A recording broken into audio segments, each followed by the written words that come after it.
একজন শিক্ষকের কাজ কি? আমি নিজের কথা যখন মনে করি যে আমি কি করতাম, আমি ক্লাসের সবচেয়ে বোকা ছেলেটাকে বোঝানোর চেষ্টা করতাম।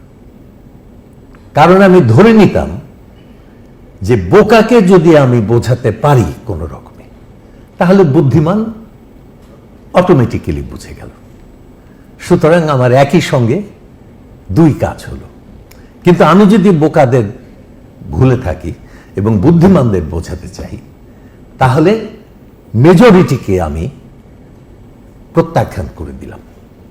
তো সেই জন্য আমি মনে করি যে দুর্বলদের প্রতি ভালোবাসা কেমন, কে বুঝতে পারছে না, কার একেবারে হৃদয়ের কাছে গিয়ে কথাটা বলতে হবে, তার যে ক্ষমতা, তার যে বোঝার শক্তি, সেই বোঝার শক্তির পাশে বসে, ভাই তুমি কি বুঝতে পারছো, বা বোন তুমি কি বুঝতে পারছো, ব্যাপারটা এই খুব সোজা।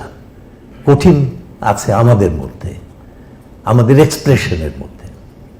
আমি যখন ম্যাট্রিক পরীক্ষা দিলাম, তখন আমার আব্বা আমাকে একটা বই দিলেন। বইটা হচ্ছে শেক্সপিয়ারের কালেক্টেড ওয়ার্কস। দিয়ে বললেন যে তুই বইটা, আগামী 3 মাস সময় আছে, এর মধ্যে এই বইটা পড়ে ফেল।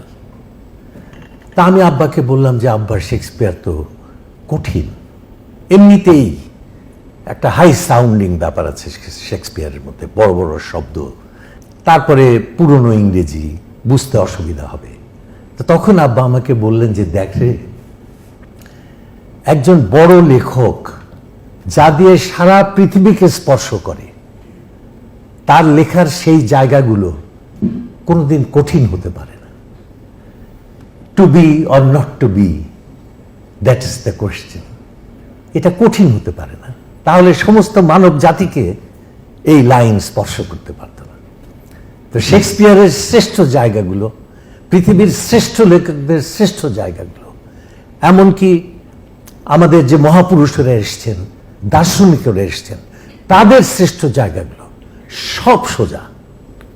কঠিন কোনগুলো? যেগুলো তাদের শ্রেষ্ঠ জায়গা নয়, সেইগুলো কঠিন। আমরা শিক্ষক, আমরাও কিন্তু মানুষের হৃদয় জগৎকে আমরা আলোকিত করতে চাই, আনন্দিত করতে চাই। কারণ আনন্দিত যদি আমি করতে না পারি, তার হৃদয়ের মধ্যে আমি কোনো দিন প্রবেশ করতে পারব না।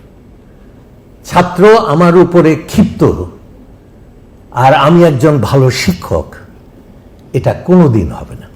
আমাকে ভালোবাসতেই হবে ছাত্রকে বা ছাত্রীকে। একজন শিক্ষক হতে গেলে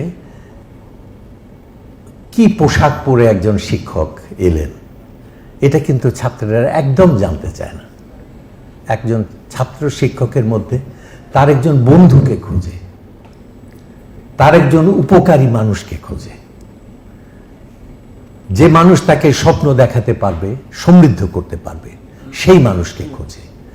কারণ এই জিনিসটা দেখা গেছে, মানুষ শিখতে খুব ভালোবাসে।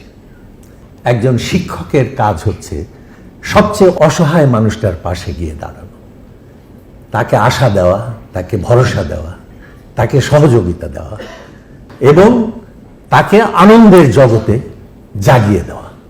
চলো চলো, হবে। এটা যদি হয়, তাহলে আর বাকিদের নিয়ে একজন শিক্ষকের আর চিন্তা করতে হয় না।